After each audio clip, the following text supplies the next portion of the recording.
And welcome to another On the Books. We've been off the air for a while, and the first thing I'd like to do today is wish the best to Jim Travlin, who is in the hospital with a personal problem. I really miss Jim, and I hope he has a speedy recovery. Today, however, I am here with a blogger, Diane Williams, who is, to make full disclosure, is the most humorous member of the Mitchellville Writers Group. Diane, welcome. Oh, well, thank you. Me, the most humorous? I thought that was you. Well, I'm number two. Okay. Well, and together. And together. And we have missed you because you were off hiking the Scottish Highlands. Well, not quite high. Well, the John Muir Trail for Kind of sure. low. Kind of low. And so would it be fair for me to consider you a travel blogger? Because I think that's what we called you in the credits. Well, yeah, I sort of I am. I'm supposed to be blogging on Nomad, which is for an insurance company, a travel insurance company. And being the slacker that I am, I'm still not caught up. But I do write about my travels and about my hiking. Well, you write about a lot of things. And, I mean, because you're an extremely versatile blogger, and that's one of the reasons we'd like you on this show. Are bloggers writers? Some are, and some are just business people. And which are you? All of the above. I see. A tough peanut to crack. But those of you out there who can't eat peanuts, that was something I saw on one of her blogs. Anyway, Booker T. Washington will remember you forever. Yes. I'm a writer myself. We know that. We're both in the same writers group. And I'm looking for a new form. You also are involved with a blog called, and I just leapt for joy at the title, 22nd Century Press. Tell us a little about that. Well, 22nd Century Press was actually, the blog was for I'd say a boutique publishing company that I started in 2007. Which was also the precursor to something called the Black Authors Showcase that we had here in the DMV in this area. I started it because I love books, obviously. I'm a bookaholic, and I love to read. And I wanted to see more books like what I like to read about people like myself. I like speculative fiction, and don't go there. Don't start talking to me about what speculative fiction is, because I'm not going to answer it. But well, that's okay. But and also nonfiction. I read a lot of nonfiction. I'm a techie, so I've written a lot of nonfiction. Now, a lot of people say they're techies. What does that mean? Well, I'm actually a nerd. I'm a down-out nerd. I mean, when it comes to it, I was that kid that actually read the encyclopedia because. And kids, the encyclopedia was a thing we had before the web. So I really... that's a great story. I don't mean to butt in, but when I was a kid, my parents would buy one volume of the Golden Book Encyclopedia a week at the local food market. Yes. Oh, yeah, that was the one with the pictures. Right, and I would read the whole thing. Well, I got in big trouble in school because my teacher marked something wrong on one of my science exams that I had just read about in the Golden Book Encyclopedia. Well, I pitched a fit and stopped the class because I claimed that jungle was a synonym for tropical rainforest. Because I read it in the Golden Book Encyclopedia. And she said no. Well, Mrs. Rizzo was an interesting character. But anyway, so you read the encyclopedia. What else did you read when you were a kid? Well, yesterday I was just at the farm and I was wearing my favorite T-shirt, which was green eggs and ham. I'm serious. I thought that was like the pinnacle, really. I mean, green eggs, ham, the two together. But actually, I love Alice in Wonderland. I read that very early on. My grandfather taught me to read when I was 4, so I read the newspaper a lot. I just read everything, which was unfortunate when I would read bad words off the wall when we travel in Newark. But I do that too and get slapped. A lot of bad words on the walls in Newark. Well, yeah. Newark. Yeah, and Mom would just reach back from the front seat in the car and shut me up. But and I do that phonetic thing too. It's like, well, Mom, what's that word? So how long did you live in Newark? Most of my life. I think I lived half of my life in Newark, and the other half has been down here. And there's a portion in between where I was in Pittsburgh at college and so on. Where did you go to college? In Pittsburgh, Carnegie Mellon. Really? So you are a nerd. Well, they kicked me out. Would that be good? No. Gee, no. I could only wonder why. No, they didn't kick me out. I actually had to leave because of scholarships and things like that. No, I know and they wouldn't let, because I was going to school for electrical engineering, I had a double major, I couldn't work at the same time. And I kept trying to work because I knew I didn't have enough money. So did you ever finish the double E? No, and I'm kind of glad I didn't. I was doing double E and biology because at the time, and this is going to date me, and I really shouldn't talk about this because at the time they didn't have biomedical engineering. I was sort of putting it together. They only had it at 2 places. Clemson and Duke had programs, and there was no way I was going to either one of those because I was from Jersey. Okay, I understand. And that was like the South, okay? No. That was below the line. That's right. And I wasn't going. I heard those stories. They were all true. No, I shouldn't say that. So you're doing all this reading as a kid. You're viewing double E.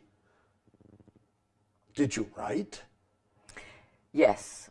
I won a contest when I was in the 6th grade. I was a writer and an artist. So I did a little short story, and I drew a picture of a clown to go with it.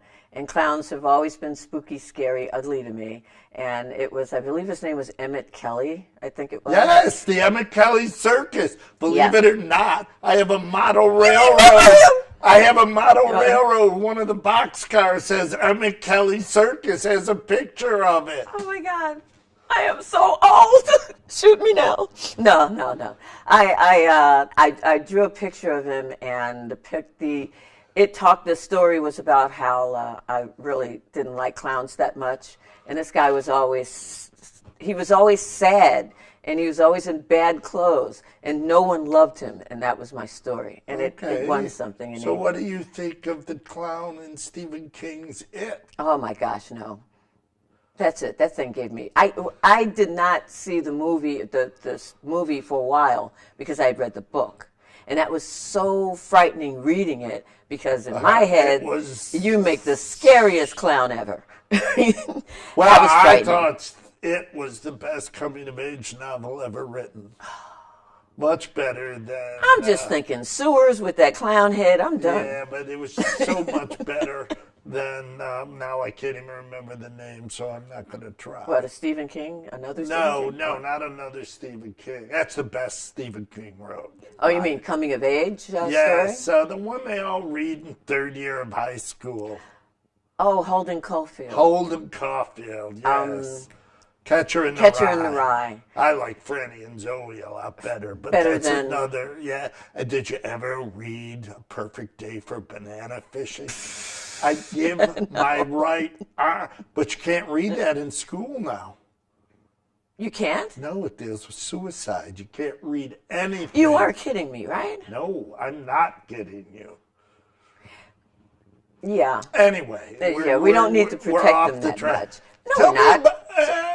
Tell me about the Cult of Diana. Where does that title come from? I just love it. Well, it's all in my head. Once again, it was a time before selfies. It was when we were all self-involved. We were only thinking of ourselves and how we would look on the web. And it was when WordPress first started, and I needed something to hold my place. So I threw up some pictures of Diana, which my mother only called me that, and there's a story behind that. I put up the cult of Diana because I thought, yeah, I'm worthy to be worshipped. Now, you put something on one of your web pages that I just thought was the greatest thing since sliced bread. Only by going alone in silence, without baggage, can one truly get into the heart of the wilderness. All other travel is mere dust and hotels and baggage and chatter. John Muir. I love that quote. I really do love that quote because it's not just about the wilderness for me. For him it was, but it's traveling just about anywhere. And when you're doing something alone, because I did do this one travel thing alone. I do a lot of some things alone. It gives you time to think, to meditate, to really reflect on what you're doing. And I use that time, travel time, to reflect on my life and what I'm doing. Okay, can you travel like that in downtown Silver Spring or downtown D.C.? Yes, most definitely. I go to the Arboretum on the regular. Oh, I love that place, and it's I get lost in the Asian exhibits. I go up and down that. I also go to Kenilworth Aquatic Gardens. There's so much in this area that so many people don't appreciate and you can go at different times. The best time, I think, to see the monuments is under the moonlight because it's open. I mean, it's absolutely open, and yes, the restrooms are open, but you can walk around. The lighting is great, and no crowds, and you can hike it. You could get a good 5-mile hike in it just doing the monuments in D.C. Do It's you have wonderful. a Fitbit? Oh my gosh. I guess that's not baggage. Well, this is my second one. My Fitbit broke this week, and gotta love, well, that company that I can't, because I can't name companies. But anyway, yes, it broke, and I took it back, and they said, of course we'll replace it. And they have a new one, and it's purple. And you know I like purple. Do you know that song? Which purple? Go-Go Bordello is the band? No, If you don't, when you go home, I got to be careful here. Just look up Go-Go Bordello on YouTube. Something about the name Bordello in the name makes me think that it might not be that nice of a song. It's the title of the song is Wearing Purple. Oh, okay. And knowing how the lover of purple you are, Yes. they're Ukrainian punk. Oh, and it's okay. a hilarious song. Oh, I might have to put that on the blog. Now, see, you started something. Yes. Might have to be a theme. You're not by chance a Flogging Molly fan. No. Oh, well, you should be. Everybody should be. No. Or a Big Boy Little fan. And I think I may be violating, but they play every Thursday at the Bowie Old Town Inn. But okay, back to Now that I'm going to. okay. Is blogging a 22nd century form of writing? No. Everybody has always had a blog. We've called them journals. We call them. I never kept a diary, but everybody does or has over the years. Every writer has had to have a pad, a place to write their thoughts. So blogging is not new in that sense, and will continue in the future no matter how we do it and whatever method that we choose to use it. But it is public.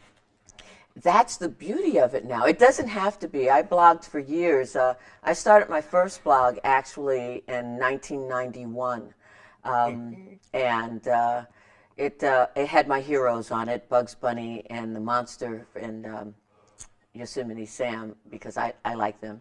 They've shaped my life. and Beanie and Okay. Cecil. But and that it really was just a place for me just to think out loud, and no one read it, and it wasn't for anyone else. It was just for me and the ideas that I have.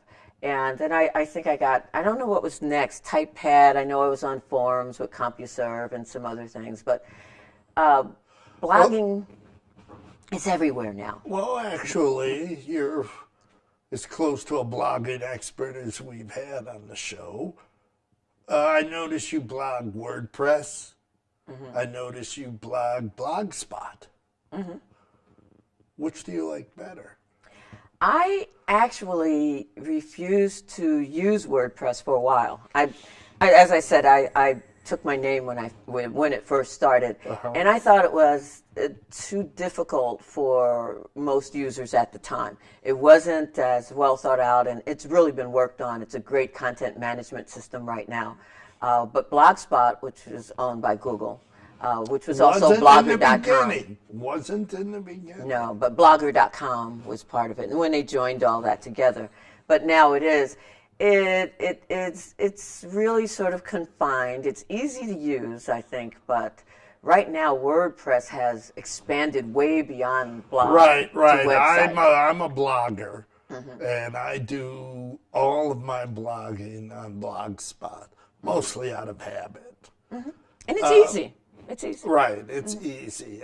The interesting thing is I don't do much fiction blogging. I'm a big school reform guy, but we'll leave that for another show. Okay. And you have another blog.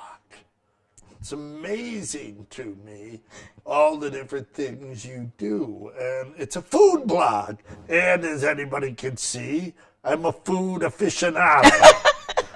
I like my food.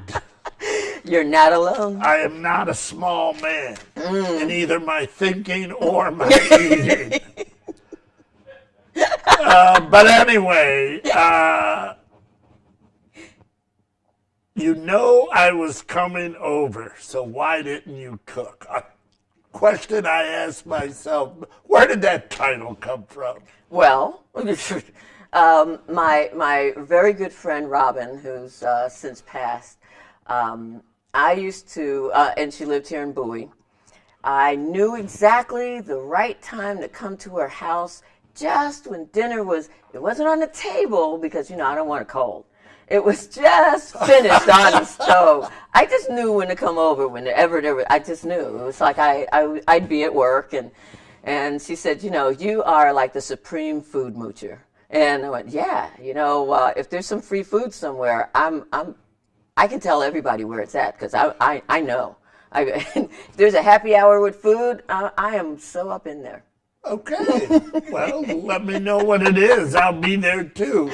But really, my obsession with food, and this is a food memoir, and I actually started it because I wanted to write about the different places where I've eaten with people and had fun. People who have invited me in who did not know me, like in New Orleans, the first time I had fried turkey. Nolans. Oh, Nolans. Nolans. First time I had fried turkey. Oh man, that was punch your mother good. That was like, you don't even slap her. You just put, it was so good. And now everybody's doing it, but I had it in Lafayette. Lafayette. I think that's how they said it. Lafayette. Yeah.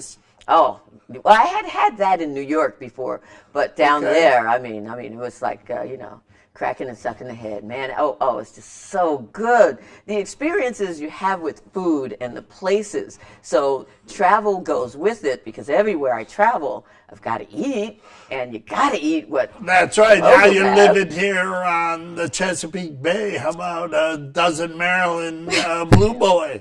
Well, what's interesting about that? In Newark, growing up, we used to have a place called the Shrimp Boat. And I walked past it to go to school. It wasn't on Newark Street. Oh gosh, I can't quite remember the street. But on the side of the building, it said, "The fish you eat here today, last night slept in the Chesapeake Bay." And I remember that. It was this huge fish my parents would go there for crabs, and they'd say, yeah, these are coming from Maryland or whatever. But when I moved here, I did not know it was such an obsession. Well, I mean, we had crabs in Jersey because we're close, but here, it's a thing. What about slurp, bite, swallows, oysters? Okay, well. No, I love oysters. I'll have yours. I just could not know. No, you will not have my oysters. You could ask anyone. Careful here. Can't have my oysters. We will fight over that. Okay. But no, I love oysters. But I only first ate them on a dare. My girlfriends, we were out eating, trying to be grown-ups. We were like 19 or something like that. And we're at some bar because back in that day, you could be 19 and drink. Oh, 18 That's in my right. day. And we could handle our liquor. But anyway. You could pour it in the glass. Well, You could yeah, it was something sweet. We didn't even know what we were drinking. But they dared me to eat oysters, and you know, I'm not one to step down from a dare, and they looked bad, but there was some Frank's hot sauce on the side with some lemon. I covered those puppies and threw it down, and then the next dare was, yeah, but you got to chew it. And they're like, pfft. Got to bite it. Yeah, well, after that, I've feel the juice squirt out. Oh, I've been an oyster aficionado ever since. I love them. I'm a school teacher. I always tell my students about eating oysters. Like chew, swallow. Is that a Lewis Carroll thing? Maybe. But now you've mentioned to me in the green room that you've been to Buffalo. Now that's a food paradise. Having grown up there. Yes. A real chicken wing at the Anchor Bar. Well, yeah, and it's nothing like these buffalo wings that these posers have. I'm just, you know, I'm That's really... That's right, posers. I like that word. Yeah, they're posers. You know, they're all perpetrators. Everybody has it. I can't, one, it must have Frank's. And if it doesn't have Frank's, and if it isn't fried, and it doesn't have that little crispy thing, it's not from Buffalo. Don't even go there. It's got to have some butter in it, because that's the way they first did it at the Anchor. But they don't do that. No, they're putting it in corn. Oh, you're getting me started on food. I see what you're doing. All right. Well, anyway, let's go back a little bit. We talk about process on the show a lot. Mm-hmm. What's your process? How do you write? How do you fill these blogs up? Well, sometimes I don't, because I do sometimes get frozen, because sometimes there's just so much. There's so much, and trying to pare it down to because audiences now need to get that point quickly. And a good blog is going to be between 300 to 800 words, because you've got to get them. You can't. So the process is I use something called draft, and I just free write. I will, and I also I use my phone, and I record sometimes when I see something when I'm driving or I'm walking. I also take pictures, because all blogs need pictures now, because people are so visual. They're so visual. So my process pretty much is. It's kind of like reporting what I see and how I think about it. It's important, though, that you catch what you're thinking at the time, which is why the recording is good, because you forget. It passes through unless you get back. You'll get back to actually typing it in on draft or right into Blogspot or WordPress, and you're stopped. So what was that? What did they call that? And how was that prepared? Or what is that? And so you'll lose part of it. So I do a lot of notes. My handbag has a notebook, and it has usually a USB drive, and it has a camera and my phone, because you've got to capture. One of the things about blogging, there are no gatekeepers. To use your fish analogy, last night it was in my dream, today it's on the page, published. Yeah. Are we missing that gatekeeper? Why do we need a gatekeeper? Some of us are our own gatekeeper. Sometimes we're afraid to put what could potentially be really good out there. Sometimes you just need to write it.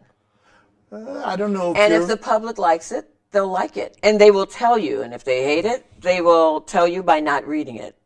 And I'm not sure if you're familiar with Natalie Goldberg, but she wrote Writing Down the Bones. Bones, right. It's my favorite manual of any kind. And once I was teaching a group of kids, and I said, I got some trouble with the parents. I said, remember, Natalie says, kill your editor.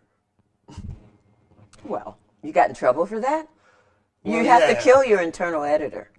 Well, most parents don't like to hear that since they have a great deal of creating the internal editor. Well, they don't like to hear it, but we all have an internal editor of some sort. Right. Most religious people call it conscience. Well, wait a minute, I have a conscience. I didn't say you didn't. Well, you're trying to, somehow You think I'm trying to trick you? yeah, I think you are, right?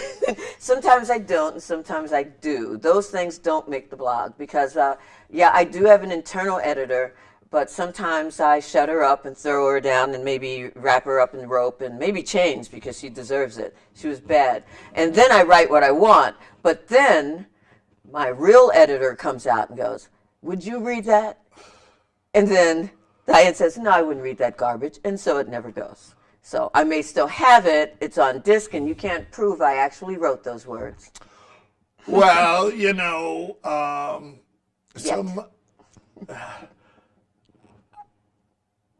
I've driven my internal editor out. On a rail, I'm sure. Yeah, it was a her, too. But this show, like a beautiful present at Christmas time, has to be wrapped. I have thoroughly and entirely enjoyed my time, and I promise you, I just may join the cult of Diana. And I think you should. And the thing I like the most about you, or do you have a project you've been working on for 20 years? Because most writers seem to. I have a project I've been working on for 5 years. You could say working because I wrote it and finished it, and then my editor said, garbage. Okay.